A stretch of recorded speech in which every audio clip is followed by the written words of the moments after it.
Les 3 secrets d'un Noël réussi.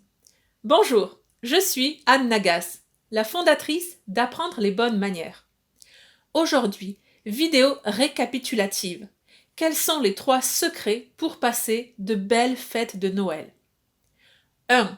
Si vous êtes invité, sachez-le bien, votre seule et unique mission est d'être de bonne humeur.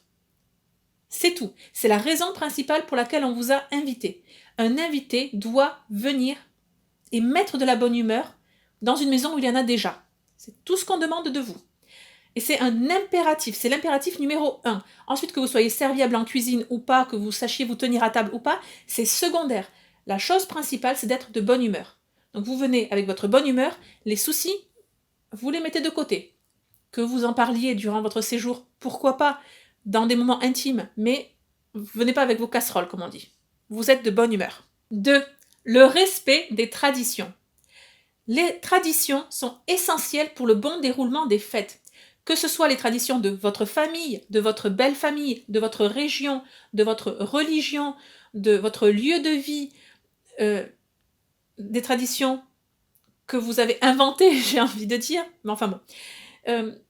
Mais le fait, tous ces jours de fête sont un déroulé de différents rites et rituels que nous avons.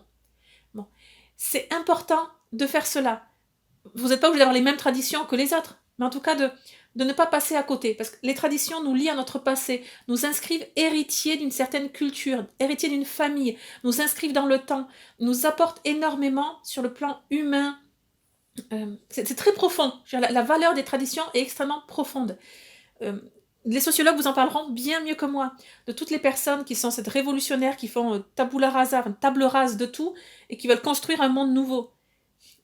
À vrai dire, le fait de piocher dans les traditions sont nos racines, c'est important.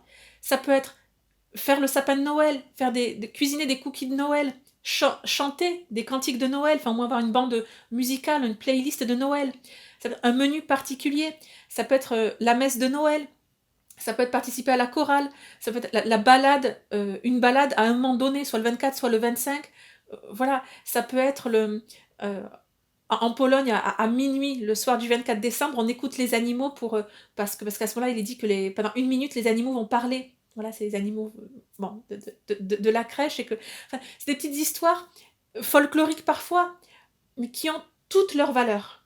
Donc, très chère lady, très cher gentleman, respectez vos propres traditions. 3e secret d'un Noël réussi. Les vertus suivantes. La patience, la retenue, le silence. C'est la ligne de conduite. Alors, silence. Non, vous n'allez pas être muet comme une carpe durant 3 jours. C'est pas ça. Mais soyez modérés, attentifs aux autres, laissez le temps de parole aux autres. Et tout rassemblement humain, d'autant plus familial, est parfois difficile. Prenez sur vous et...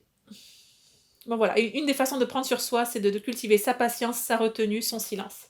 Bonus, secret numéro 4 pour cette année, pour les années 2020.